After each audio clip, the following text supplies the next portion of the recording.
Tegak lurus itu pada negara, bukan pemerintah. Pemerintah tak benar, ya lengserkan.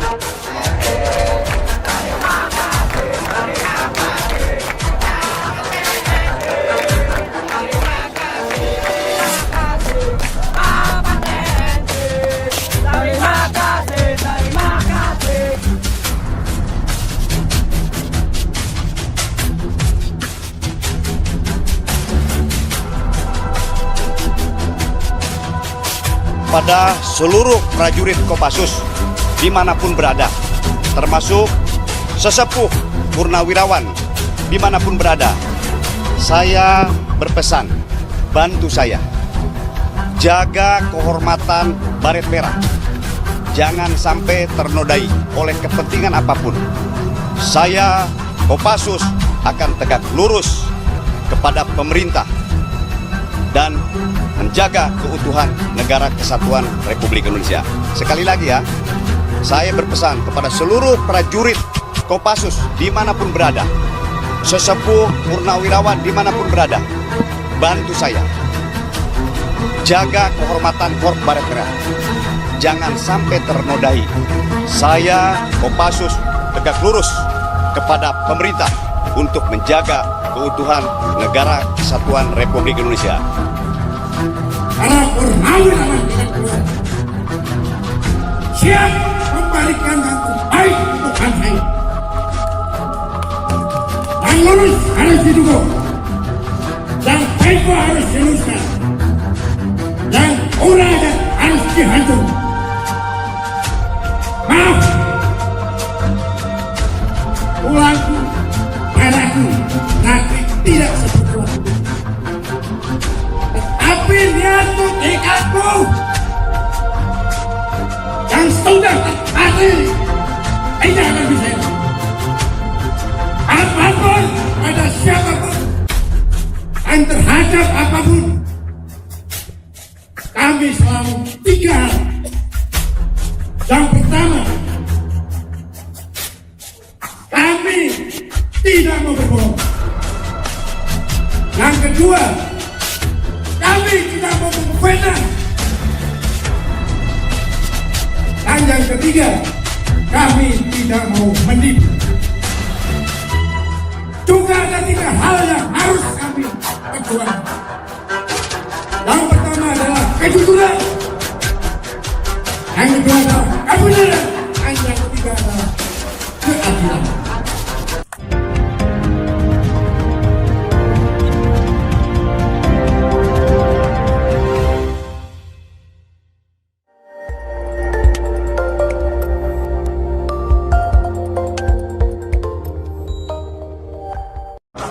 Tegak lurus itu pada negara, bukan pemerintah. Pemerintah tak benar, ya lengserkan. Purnawirawan TNI dan Kopassus sudah berkumpul. Tegak lurus itu pada negara, bukan pemerintah. Dilansir portalislam.id. Hari ulang tahun Kopassus ke-70 yang diselenggarakan di Makopassus Cijantung dilaksanakan sederhana dengan Inspektur Upacara Danjen Kopassus Brigjen TNI Iwan Setiawan. Acara berlangsung lancar dan khidmat. Seusai acara, Danjen Kopassus dengan semangat menyampaikan amanat atau pesan kepada prajurit, sesepuh, dan purnawirawan dimanapun berada. Ada dua hal yang menjadi substansi dari amanat atau pesannya. Pertama, agar membantu dirinya menjaga kehormatan Korps Baret Merah jangan sampai ternodai oleh kepentingan apapun. Kedua, saya Kopassus akan tegak lurus kepada pemerintah dan menjaga keutuhan NKRI. Substansi kedua inilah yang dinilai salah dan bermasalah. Sebenarnya kurang tepat amanat atau pesan Danjen Kopassus yang di samping ditujukan kepada prajurit juga kepada sesepuh dan purnawirawan. Meski para sesepuh dan purnawirawan itu alumni Kopassus, tetapi status mereka kini berada di luar komando. Amanat atau pesan menjadi tidak relevan. Yang paling mencolok dan kontroversial tentu ucapan saya Kopassus akan tegak lurus kepada pemerintah.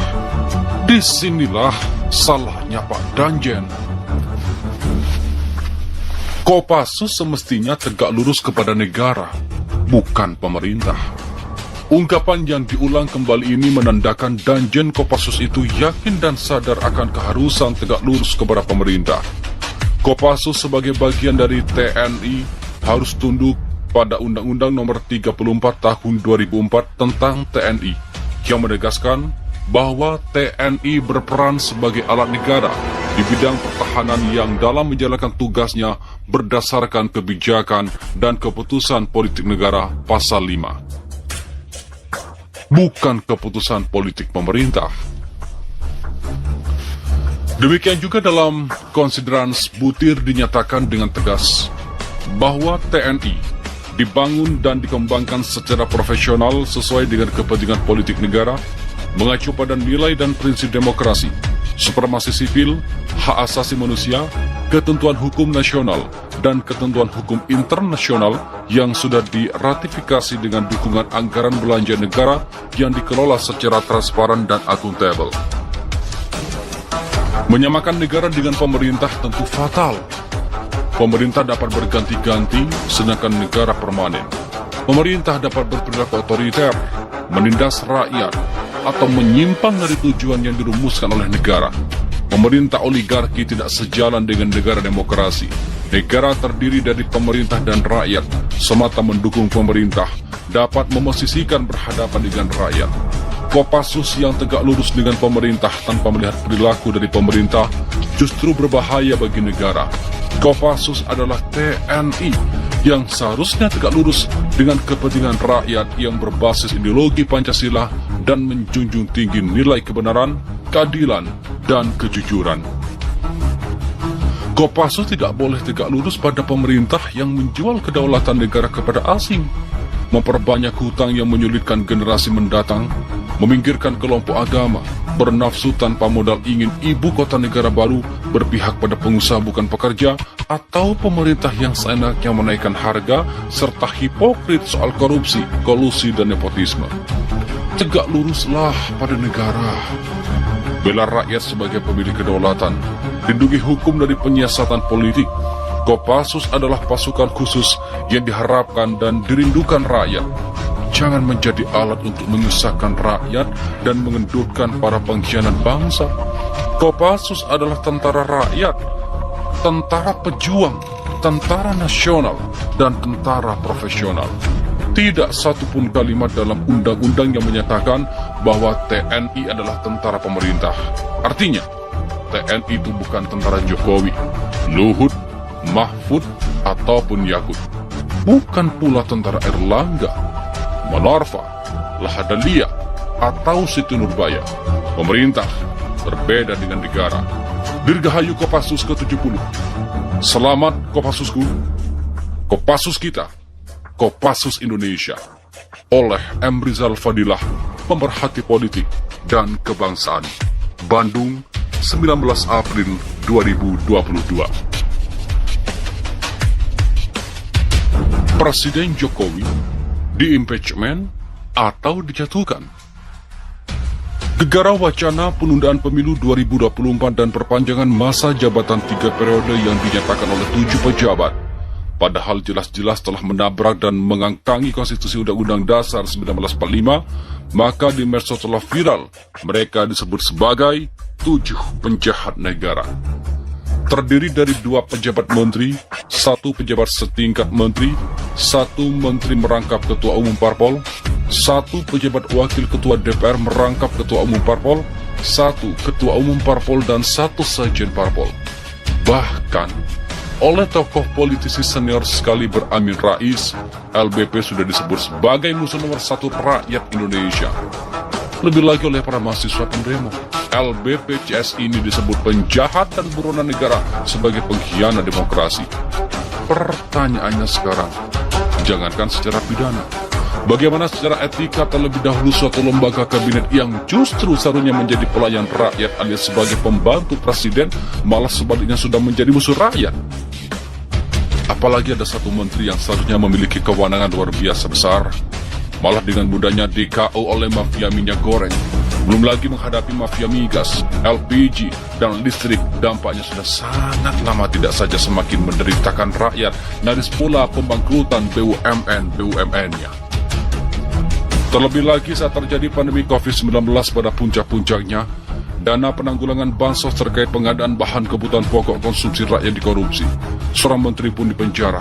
Tetapi untuk kebutuhan infrastruktur, referensi, alat tes kesehatan atau tes swab antigen dan PCR, dan penyediaan obat-obatan farmasi tampak betapa begitu tak terkendali dan dibiarkan liar terjerumus oleh mekanisme pasar yang justru disinyalir juga ada permainan konspirasi internal para menteri lainnya yang hingga kini masih tak terjamah oleh hukum.